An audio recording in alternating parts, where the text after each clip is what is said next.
लड़का और लड़की की परमेश्वर के साथ कहानी। बार की बात है, एक गांव के चर्च में एक लड़की और एक लड़का नियमित रूप से आते थे। उनका नाम सारा और रोहन था। सारा प्रार्थना में बहुत गहरी आस्था रखती थी, जबकि रोहन बस समय बिताने के लिए चर्च आता था।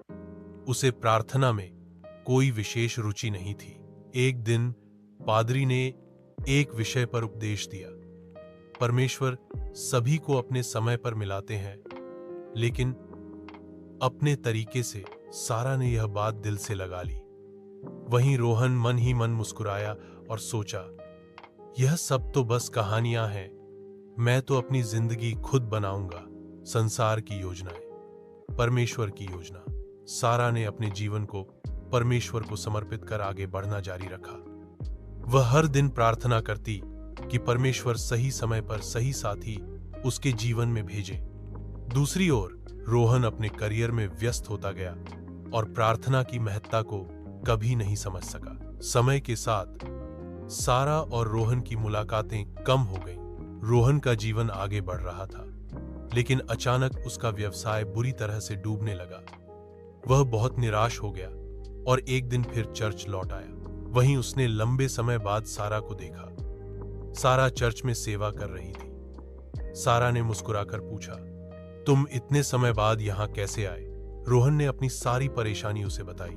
सारा ने हंसते हुए कहा, तुम पहले विश्वास नहीं करते थे, लेकिन परमेश्वर ने तुम्हें फिर यहां भेजा है।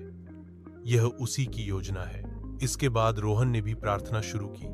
उसने अपना जीवन परमेश्वर के हाथों में सौंप दिया। कुछ समय बाद रोहन ने महसूस किया कि सारा ही वह साथी है जिसे परमेश्वर ने उसके लिए चुना है। एक दिन उसने सारा से कहा, तुम ही वह हो जिसे परमेश्वर ने मेरे जीवन में भेजा है। सारा ने मुस्कुराते हुए उत्तर दिया, पहले तुम परमेश्वर की योजना को समझ नहीं सके, लेकिन अब तुम्हारा विश्वास देखकर बहुत खुशी होती है।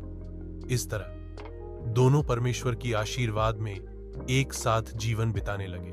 प्रेरणा, मोटिवेशन। यह कहानी प्रेम, विश्वास और परमेश्वर के समय पर धैर्य रखने के महत्व को समझाती है। जो चीज आज नहीं हो रही है, वह परमेश्वर के सही समय पर जरूर होगी। Story Prince.